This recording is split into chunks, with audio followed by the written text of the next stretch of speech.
Oh, this is so pedantic. We're back. Oh my god. Okay. I can't help it. Okay, so we are talking about Murder Party, aka I Hate Pretentious People, and you'll see why I'm saying that. Yes. So let's see here. This is one of my recommendations for the Halloween season.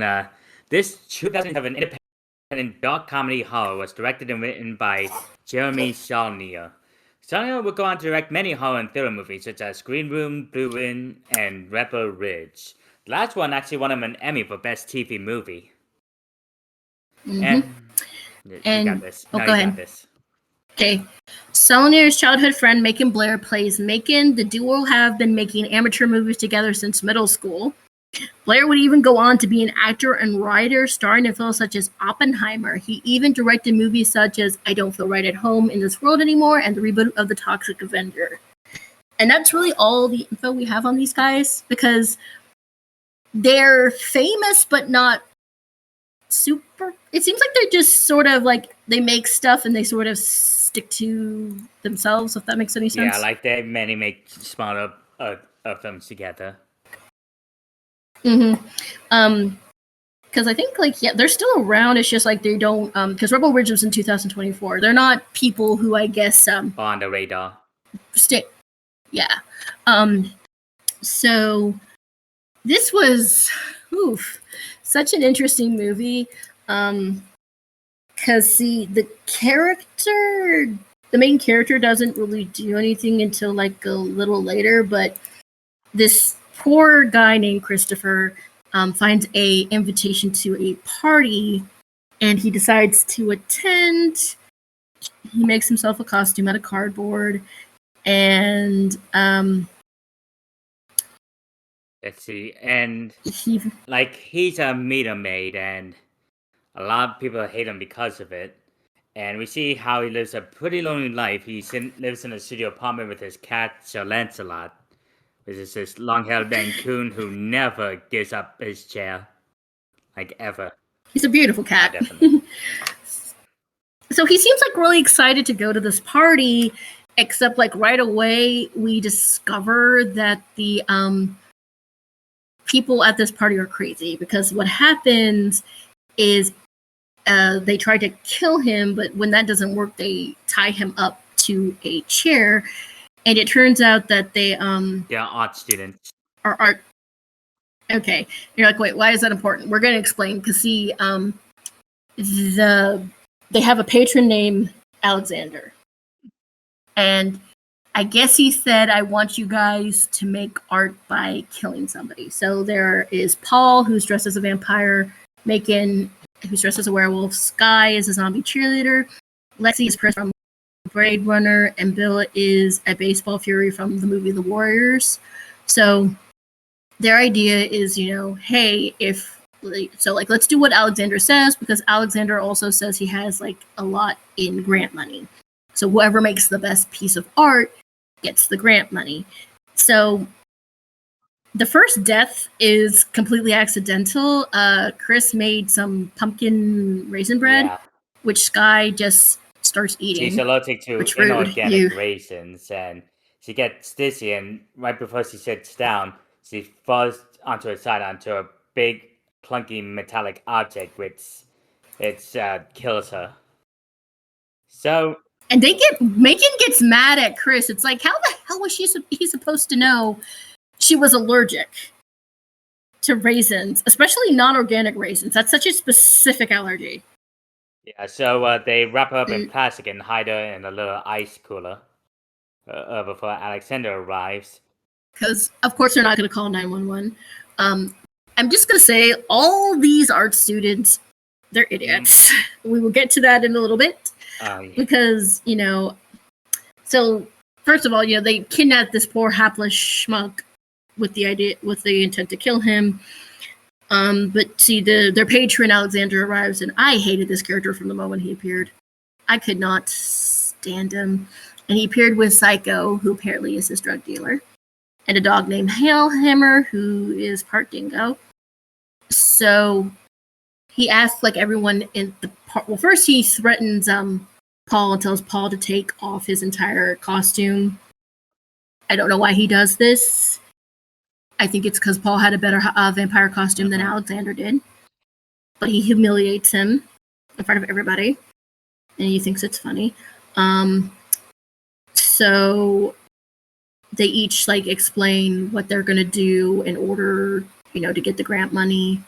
Lexi was going to do a film. Paul is a photographer. Who's the other guy? Bill. What's his name? Yeah, Bill is a painter. I'm not sure what Macon does. So since they're gonna be like partaking in a murder for some reason, like, hey, let's get drunk and take some drugs. Yeah, like they had this truth serum that they used to play truth or dare, but they're not answering the question. Instead, they reveal stuff about themselves, and this is where you start seeing the fingerprints from the 2007 on this movie. What do you mean? Because not only did they say the R word and the N word. Oh, that's right. They say the N word twice and the R word. But I also just think that shows just how unpleasant these people are, because you are not going to have a single shred of empathy for these art students. They suck. Because, I mean, first of all, they attack an innocent man and with the intent to kill him for art, quote unquote. But so here's like one of my main things. If they kill Christopher and put him in his art, the police are going to be like, this doesn't look fake. They're going to go to Christopher's apartment and be like, where the hell is he? And his work would be like, he hasn't been here. It's like, they would have found out. Like, it's also that these students are just so sloppy because Christopher manages to escape. Yeah. So they managed to encounter him, and this time they chain him up to the chair. And so Alexander, like I said, he sucks. He has sex with Lexi, and then just for some reason has sex with Paul. Yeah, and during the Truth or Dare game, they confess to Bill that Bill mainly keeps himself playing on his PSP. God, I feel old. And that's what the group reveals, that they always make fun of him, and they were planning on kicking him out. Only because they're jealous of his work, and that's all. And found out Macon has a thing for Lexi. Oh, the thing with the popsicle stick was so weird. He remembers something about some tower that was demolished, and Lexi and he watched, and they had popsicles. He kept the popsicle stick and shows it to her. He carries it around in a baggie. What the hell, dude? And did you think that was romantic? And Paul. No, you go ahead. And Paul keeps asking people to help him with the photography, but he's frustrated that no one's helping him, so he calls his assistant, and who's unaware of their intentions. He just assumes it's an extravagant photo shoot, which annoys the group. Yeah. Well, here's the thing. As much as dumb as that was, I mean, Paul kind of had a reason to. Literally nobody was helping. They were either hocked up on drugs, having sex, or drinking, which Macon's been binge drinking, and in his drunken state, he doesn't realize that he's covered himself in alcohol. Alexander asked him to go check on Hellhammer. He goes outside, puts a cigarette in his mouth. He opens up his lighter, and guess what happens? He bursts into flames, and no one notices, even with all the screaming. It's not until Alexander asks Lexi to go outside. And she seems to be the only person who gives a damn. I mean, she sucks, but when she realizes Macon is on fire, she tries to put him out. She literally comes in and says, Macon's on fire. She runs to go get the fire extinguisher. That one doesn't work. She has to go get the other one. But it was just none of the other people, when she said that, did anything. I'm like, are you guys serious? Y'all suck. And also throughout the film, Alexander was dodging any questions Paul had about the grant money. Well, he just forces some truth and injects Alexander with truth serum, where he reveals that he's not rich, he's just a fry cook who lives with his grandma. And he was planning on killing the group and stealing their art afterwards, because he assumes the only way it's worth money is if they're dead. Okay, so here's a few things. First off, I'm not sure how a fry cook came up with this idea, but second, Paul mentions this. It's like they've never seen Alexander's work, so I'm like, wait a minute. So if you've never seen Alexander's work, why did you assume he would have grant money, or that he has any work in a gallery? And then also just like, have you heard his name in art circles or anything? But also like he's like, your art will skyrocket in value after you're dead. That's not how it works, dude. Nobody knows who they are. Like, okay, let's say we have, for example, this is just an example. Lady Gaga unfortunately passes away. Of course, her stuff would go up in value because she's Lady frigging Gaga. Nobody knows who these art students are. Yeah. And the thing is that if he kills them, this guy's really not that smart. Again, I think the cops would have found him because I bet you anything, even if he tried to be careful, he would be like either covered in blood or somebody would be like, yeah, I saw him go into this warehouse with a bunch of people where they're dead. And I think he just kind of assumed there would be no witnesses, but this is where everything goes. Oh yeah, Psycho returns with a bag of cocaine, and Makon passed out from his burns, and I said him immediately demands Psycho to kill everyone. Like, so he starts shooting at everyone. The assistant Shandy had like Paul. All is even Shandy head, but he doesn't seem to realize it as he's annoyed they interrupted his shoot. Yes, it takes him a second. They have to shoot him again before he dies. Lexi gets on top of Zyko and Macon again, who is down bad for Lexi. Surprisingly, he's still alive despite all the birds. He gets an electric chainsaw who kills Psycho, and that's when he passes out. And that's when Lexi begins to untie Chris, but Bill, now completely snaps and shouts, everyone has to die, and he kills Lexi with an axe. Okay, so I know I was giving Lexi crap earlier, but Lexi seems to be the only person who has any morality in this entire group, because she put Macon out, but then she realized, she's like, oh shit, you know what, I'm letting this guy go. But as Jad mentioned, so see, the thing is, there was a scene where Bill went up to, I guess, go do something. Oh yeah, he went to go check on Hellhammer, and he had been painting. Lexi, Paul, and Alexander make fun of his art. Bill overhears them, and I guess that's what causes him to snap. But also, like they said, they were kicking him out of the collective. So, he decides everyone has to die. Alexander's dog eats a bag of cocaine and causes him to attack him and rips his face off. Okay, that was sort of valid, because apparently Alexander was going to put Hellhammer down for zero reason. But Chris manages to escape, and Alexander chases him throughout the abandoned warehouse. And Macon wakes up and realizes he was killed by Bill. So he gets a chainsaw and starts chasing after him. And it's when the chase leads to an art exhibit at the end. By somebody else they know named Cicero. Yeah, and Chris hides into this human display exhibit where these painted and naked people are just lounging in place.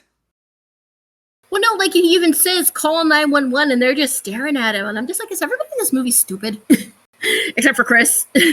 So Macon wants to avenge Lexi. He finds an outlet to plug in the chainsaw, but he falls off the roof. Thankfully, it falls where Chris is, it's by the window.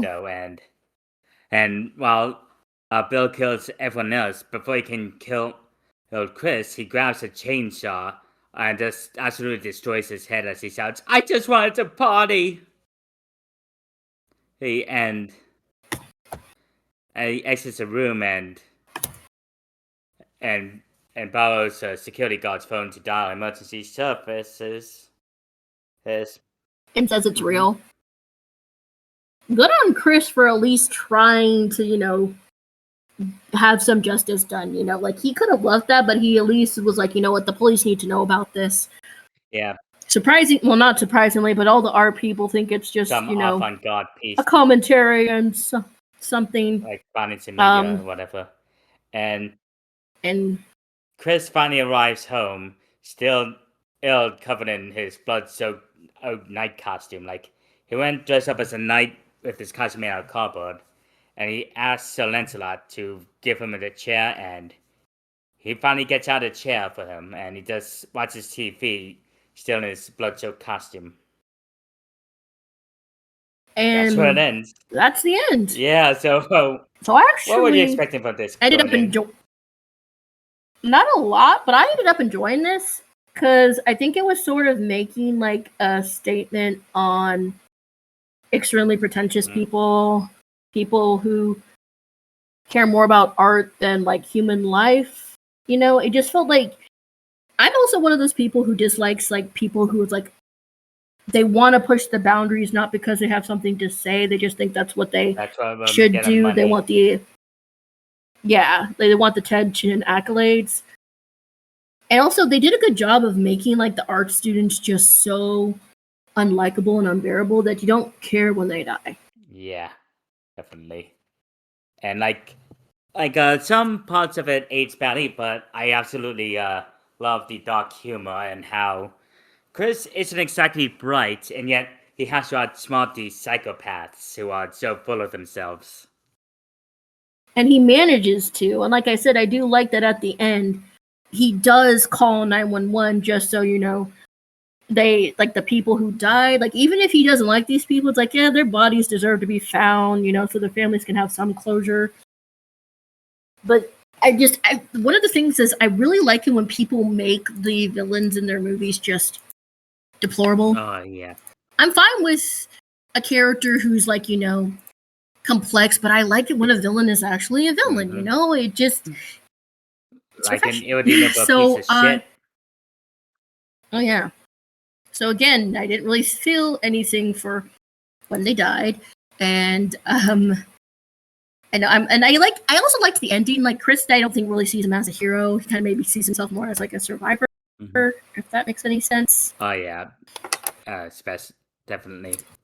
Like I've always describe it as Alice in Wonderland, but Alice is chained to the chair. So yeah, I really did enjoy this. I think I'm gonna give this a 4. Yeah, I'm giving it a 4.5. I thought it was good. Like some of the language aged badly, but that's the mid 2000s. But yeah. Yeah, like we can judge it, but at the same time, like we have to remember what time it was, you know, like made and stuff. So even with that, like I think honestly, just my only thing is I kind of wish Chris had a little bit more to do, but other than that, I still really liked it. Okay, so it's time for news, and once again we have sad news. Oscar-nominated actress Diane Ladd dead at 89. Oh my god. Yeah, another great one. 3-time Oscar nominee for Best Supporting Actress, and Martin Scorsese's Alice Doesn't Live Here Anymore, David Lynch's The Wild and Heart, and Rambling Rose. And let's see. He does it say the cause of death? Let me look it up. She also won a BAFTA. She was nominated for 3 Primetime Emmy Awards and 4 Golden Globe Awards, winning one for her role in the sitcom Alice. She died from an idiopathic pulmonary fibrosis. Whatever that is. Ooh, that sounds nasty. Definitely. ACE is a rare progressive illness of the respiratory system. Oh, no. Yeah. May she rest in peace. Also, I didn't know this. Do you know who she's the mother of? Laura Dern. Huh. I didn't know that was her mom. So, let me see. Does she have any other children? I don't think she does. So, it seems like she was sick for a while, and I guess the illness just finally took her. Mm-hmm. Oh, that sucks. But at least she's not suffering anymore. Okay, let's move on to better news. And that's if not we as can sad. call this better, Halo Campaign of Fall is announced it's the second remake of the very first Halo. Why are they doing that after they already made it? It does seem a little pointless, but I mean, people like Halo. And it's the only Let's thing see, that we're makes gonna get. Microsoft money these days. That is true. Okay, so we got a broader arsenal of weapons, vehicles, enemies, and gameplay modifying skulls. Console only 2-player split screen co-op, but there is a 4-player online co-op. The original missions are newly built with enhanced level design, updated schematics, and improved wayfinding, new voice performances, sprint added, energy sword, needle rifle, and battle rifle added alongside other series weapons. Looks like they're adding some new events. And I guess this is going to be for the Halo anniversary. So I don't play Halo. I know my fiance did. What do you feel about this, Chad? I don't see what the point of this is. Like, we already got a remake of Halo with that Master Chief Collection thing, so why do we need one of only the main story campaign? Yeah.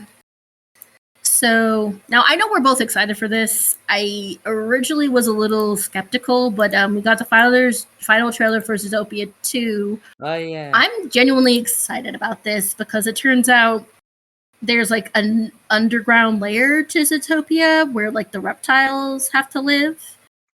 And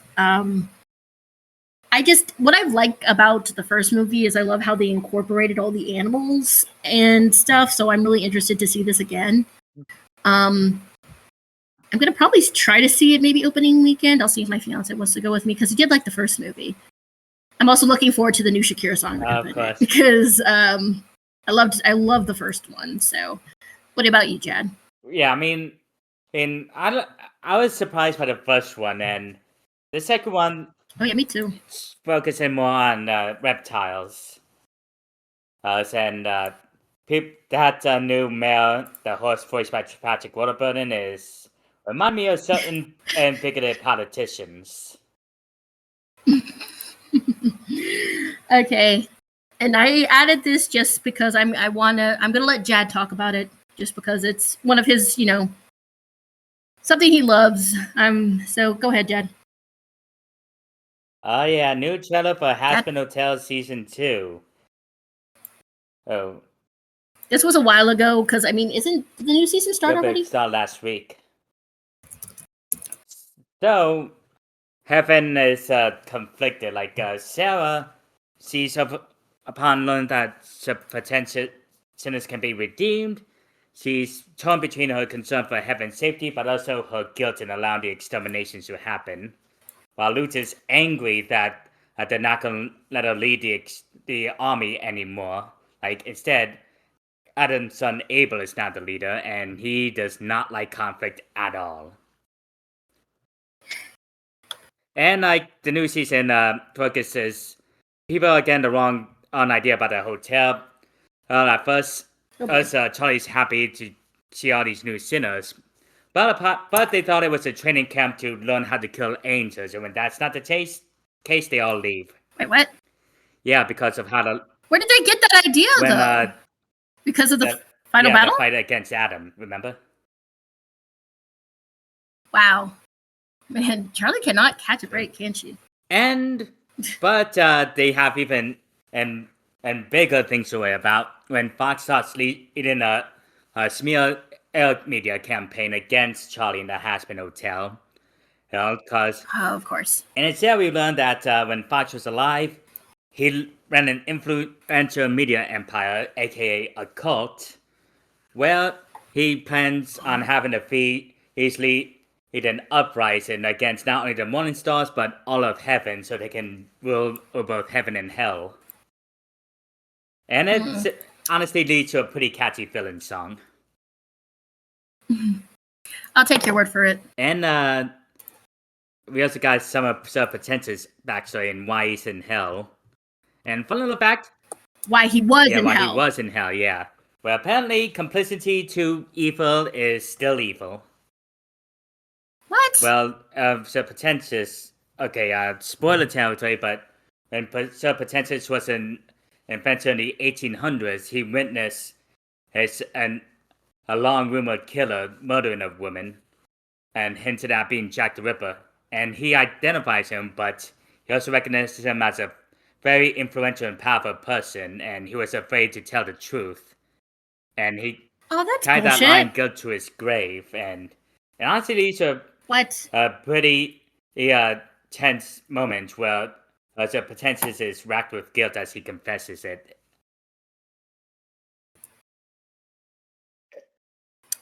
Okay.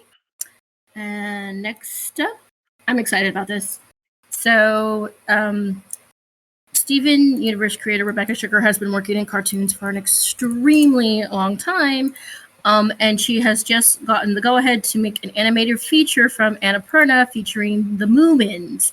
So you guys are like, what the heck is a Moomin? Okay, so the Moomins are these adorable little hippo-like creatures from a series called The Moomins by Tove Jansson, a Swedish writer. And these characters are super popular. She wrote 9 books, 5 picture books, and a comic strip. They also had a bunch of television series. There is a very popular and that anime is very popular in Finland, but also Japan. And there are 3 Moomin themed parks, not just 1, 3. There is Moomin World in Finland, Moomin Valley Park, and Akimbo's Children Forest, both in Japan. So I feel like the Moomins sort of are getting popular again because they released a series of like 3D animated episodes a while back on Netflix, and so because of that, people got introduced to them and like, what are these creatures? And I adore the Moomins. Like the characters are so much fun. And it's not just like the Moomins that I really love. There's a character named Little Mine. She's just a little rapscallion, and I absolutely adore her. There's Snufkin, who is Moomin's best friend, possible boyfriend. And it's just, I love the way that they are written. They feel very fleshed out and real, despite this being like a kind of fantastical world. And it just makes sense that Rebecca Sugar is going to be directing this because the Moomins kind of fit her art style and her vibe. Yeah, definitely. Sense. And this is being produced by Annapurna as a second animated movie right after what was it again? Nimona, right? Yeah. So yeah, and also I forgot to mention Rebecca Sugar is actually storyboarded and written a few songs for season 2 of Fiona and Cake. I've got to tell you that. That doesn't surprise me because she also worked on Steven Universe. And not to mention she was an Adventure Time alumni where she written and directed the first Fiona and Cake episode of this original show. Yeah. She's been working in animation for a long time. Like I think she originally got her start on what's it called? The Misadventures of Flapjack. The Marvelous Misadventures of Flapjack, yeah. And then she went to work on Adventure Time, and then she got Steven Universe. She is making like her own music on her YouTube channel. She's been, doing a lot. I'm really glad she's still working because she had this like. There was a few years where she like kind of took a break. Yeah, but it seems like she's she's back and she's creating stuff. Not to mention she's a co-writer of the upcoming Adventure Time movie. Oh yeah, that's right. So again, I'm really looking forward to seeing this movie because I love the Moomins. I also love Rebecca Sugar's work, and I know it makes sense. Like this was such a good idea to choose. Oh yeah, the amazing Rebecca Sugar. Adventure Time is to Rooty, Steven Universe is to me. Yeah, we're both big fans of Mama Sugar, so we're both excited for this. Alrighty. And let's see, is this okay? Who the heck is texting me? Let's see, who's this? Oh, this is me. Oh, the Haunted Mansion parlor on the Disney Destiny cruise ship is now offering weddings. Yeah, so for those of you unaware, on the Disney Treasure ship, they opened up a new lounge, adults-only lounge called the Haunted Mansion parlor. It's like an extension of the Haunted Mansion ride, where it's like an eerie bar on an old abandoned cruise ship. And it has the same atmosphere and theme and even special effects of the Haunted Mansion. Like, sometimes lightning effects go off and you can see the black light of the paintings, making them appear as monsters. And how there's a mirror behind the bar where ghosts occasionally appear on. And now, you can actually get married in that lounge on the Disney Destiny. It's on the next year. Like they shown off the a bouquet is like a all black flower bouquet, making it look like it's almost dead. Like hang on, you saw the image? It's pretty. Definitely. Yeah, it's pretty. And I know John, his favorite Disney ride of all time is the Haunted Mansion, so I can imagine he would love this.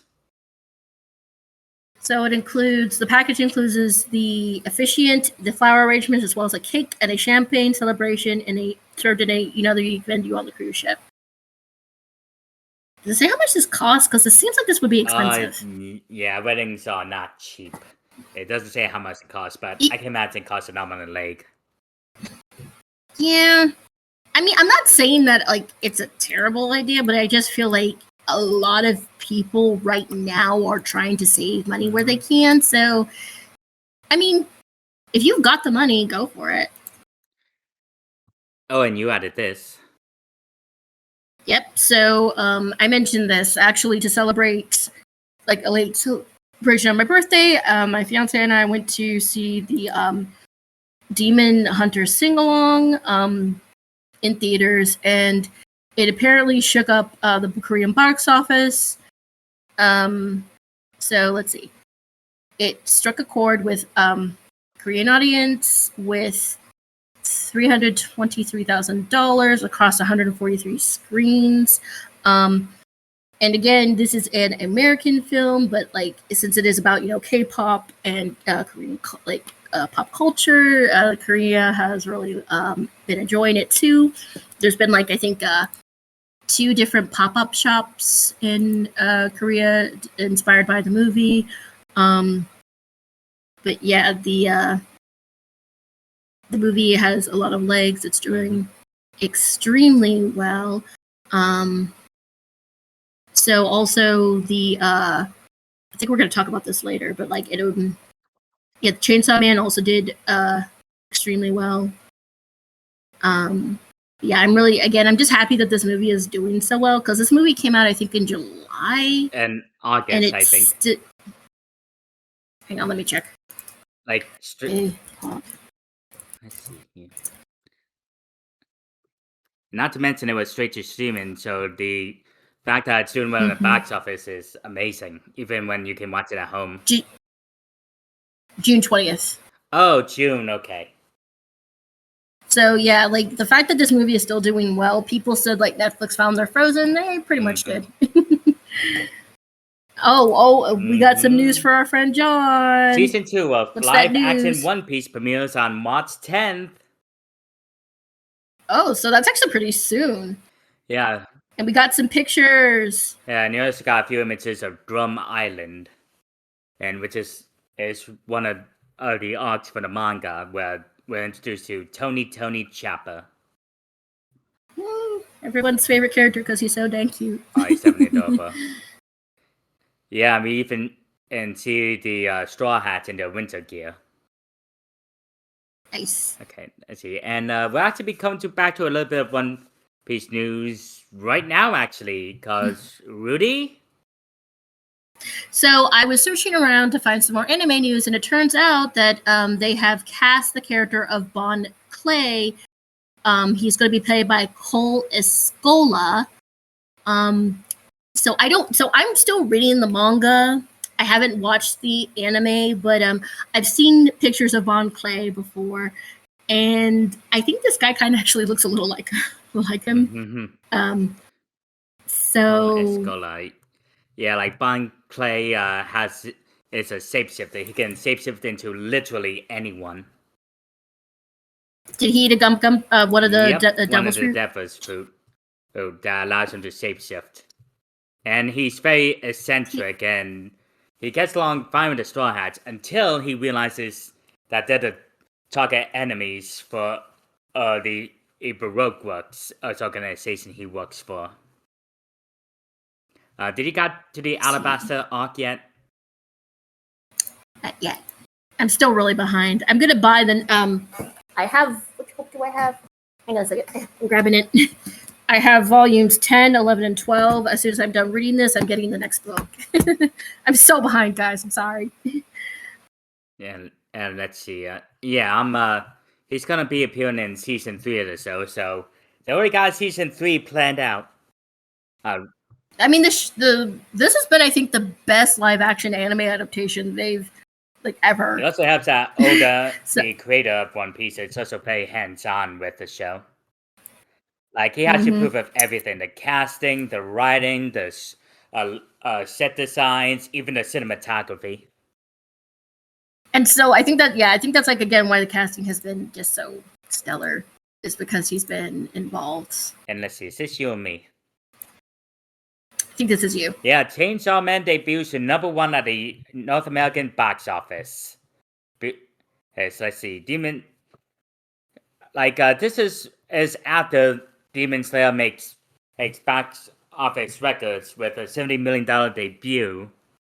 Oh, and Chainsaw Man and debuts to #1, being out Black Phone, which is in its second week, and the Bruce Springsteen biopic Deliver Me From Nowhere. Yeah. So I'm like a little mixed on this, because I am not really a fan of anime companies doing this thing where they release like the last part of the season as a movie. Yeah, I've been hearing complaints about that one. Yeah, because it's just like, so Demon Slayer, the anime, the manga's already done. It's been done for years, but now they're not going to be done with the movies until 2029.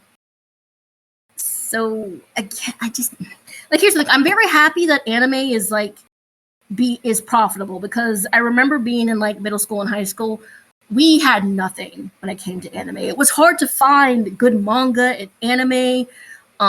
People didn't take it seriously as an art form, and now it's showing that it can, make really good money. I just do not like the idea of that every single end of a season is now going to be a movie. Yeah.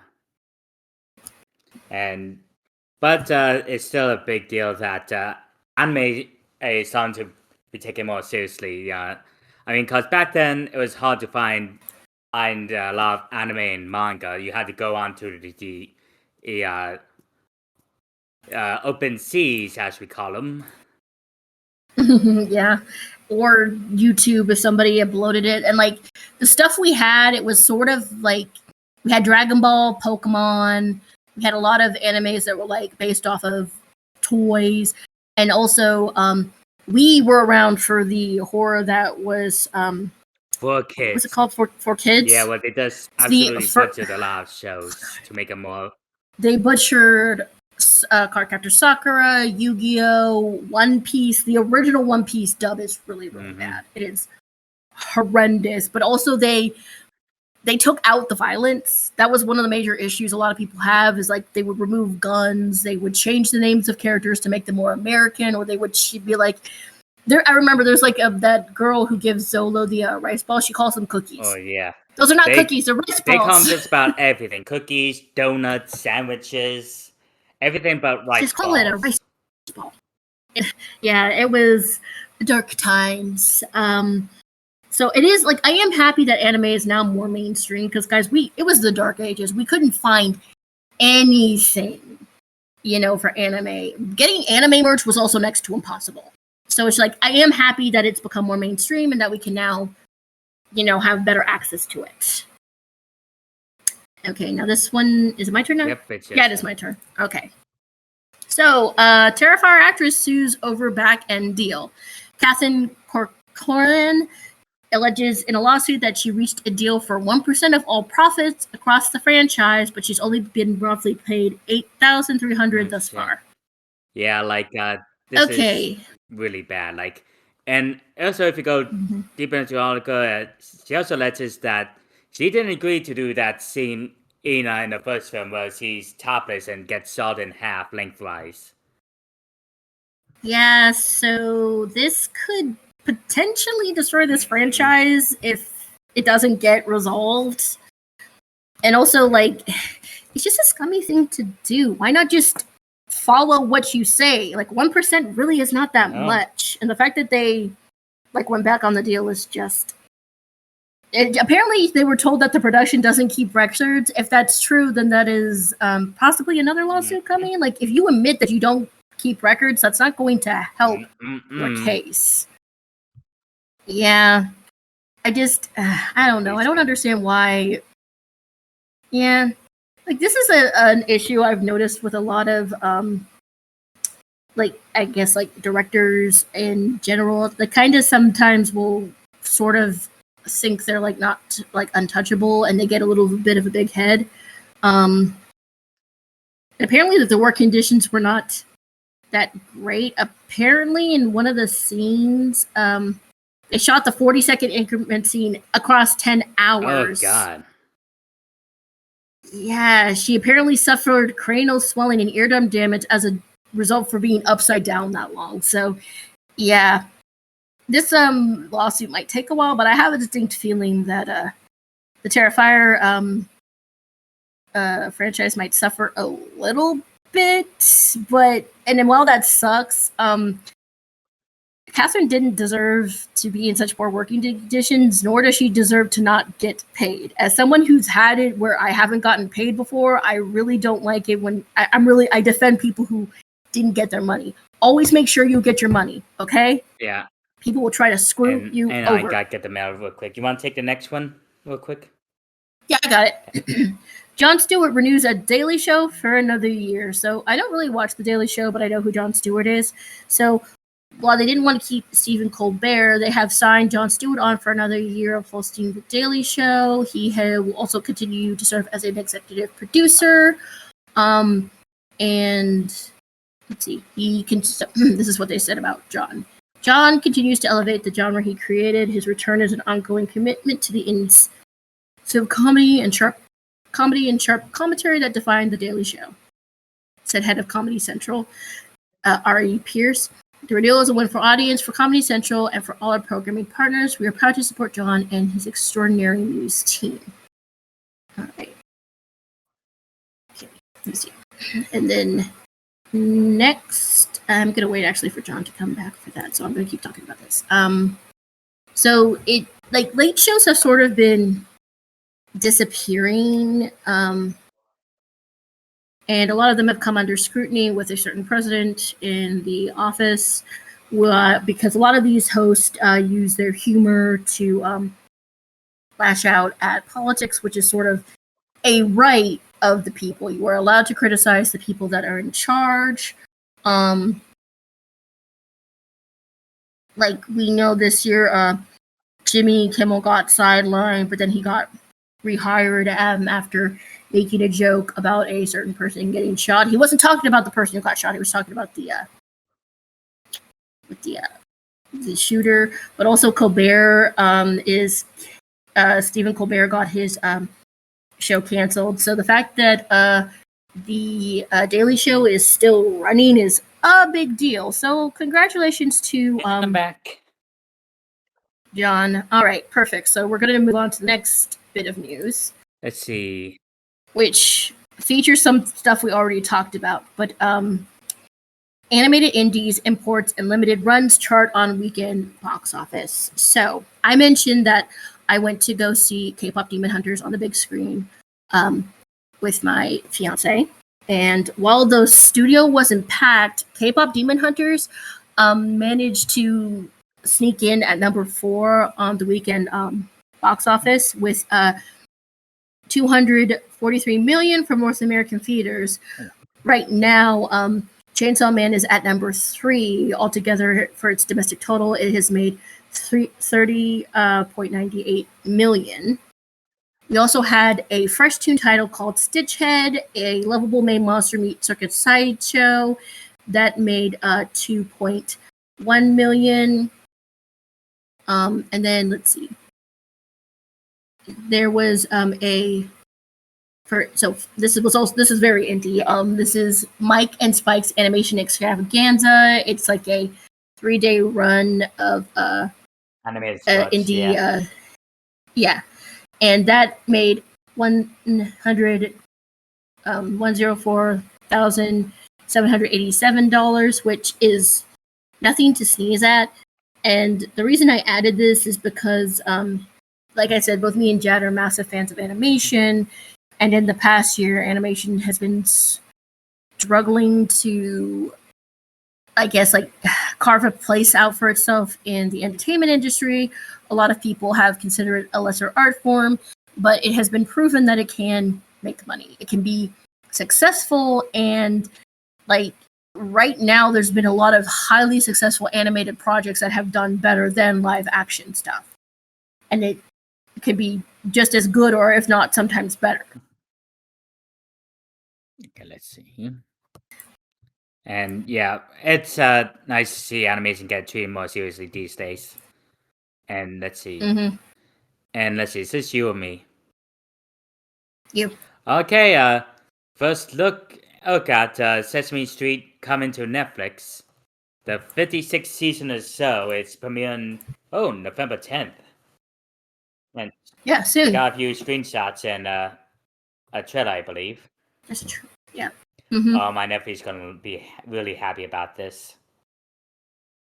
Yeah, a lot of people again were worried because the contract expired or something? Yeah, HBO decided not to renew the contract. It was part of the big plan to abandon child-friendly programming on HBO Max.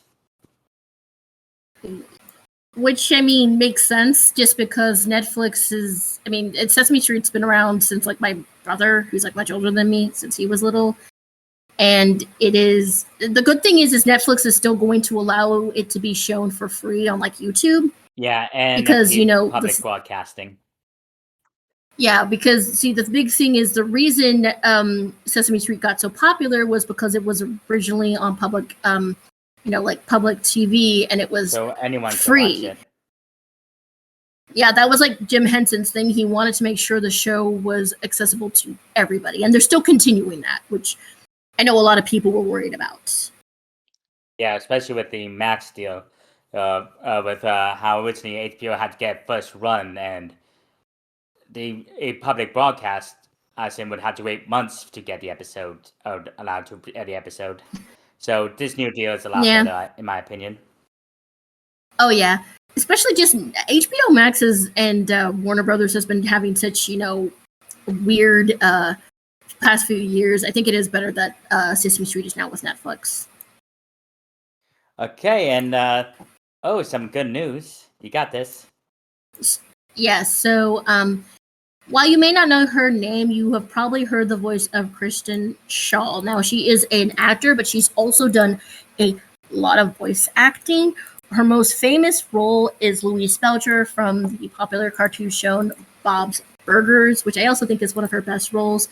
But you have heard her as Mabel on Gravity Falls. She was the character of Sarah Lynn in BoJack Horseman. She actually won she was nominated for a Primetime Emmy for Outstanding Character Voiceover. She's Trixie in the Toy Story franchise. Yes. She's one of those actors who excels at both live acting and voice acting. That kind of doesn't always happen. It's sometimes a little rare. And I think it's just because also she has such a unique voice, but she still knows how to give her characters their own unique personalities. And she's going to be recognized for all of her work in animation. She's receiving a Hall of Fame award at the World Animation Summit in LA. Oh, nice. Which she deserves. She's been very, very, what's the word I'm looking for? Prolific. Yeah. Mm-hmm. She also was in Adventure Time too. She was one of Jake's kids. She was in Big Mouth on Netflix. She's voiced in movies Thelma the Unicorn, Captain Underpants, Cloudy with a Chance of Meatballs 2, Check Forever After, and of course she was in the Bob's Burgers movie. Okay, and I believe it's time for recommendations. Yes, so since I have been so busy with Netherworld, I have not been able to I haven't been able to read, but I have been playing some video games, so I have 2 more spooky recommendations for you. I think I recommended this before. It's Phasmophobia. I'm not going to talk about this one too much just because I feel like everybody knows what Phasmophobia is. You play with a bunch of people to identify ghosts. And it's just a really fun game. And I think what made it fun is that I started getting a lot better at it. and I discovered how to hide better from the ghosts when they hunt. But the game I really want to talk is a game called Bye Sweet Carol, and it is a 2D animated horror game about a young girl who's trying to figure out what happened to her friend who left boarding school, but it also turns out that she might possibly be some sort of princess, like magical princess from another land. And this game is so pretty to look at, guys. If you love old Disney films, old Don Bluth films, or just old animated films in general, you will love this game. It is so pretty, but it's also really creepy too, because it is a horror game. Rabbits are like a really big theme, and they managed to make rabbits scary, guys. Just this game is a perfect blend of horror and beauty, and it is all done so well. It was released this month, so you can now finally play it. Awesome. And my top recommendations. My first one Yep. is one I absolutely fell in love with, Weapons. I still need to see it. It lives up to the hype. That's what I'm gonna say. In a small old town out of Maybrook, Pennsylvania, at 2:15 in the morning, and nearly a dozen kids, it's just suddenly leave their homes and go and disappear,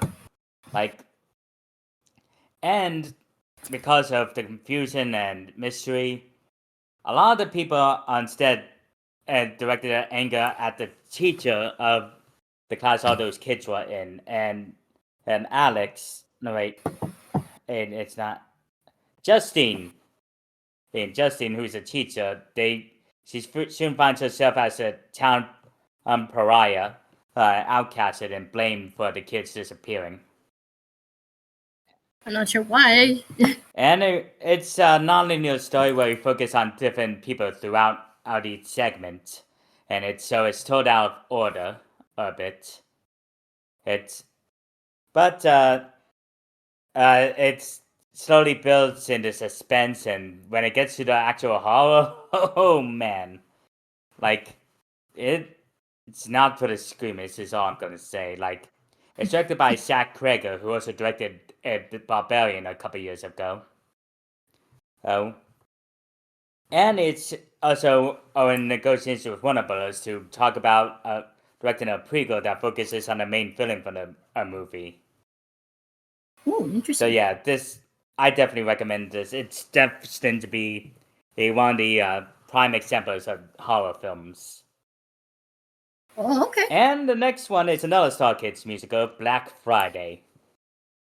Hey, well, late Thanksgiving night, people are lined up at the mall for the release of an all-new toy called the Tickle Me Wiggly. Hey. However, I hate that name.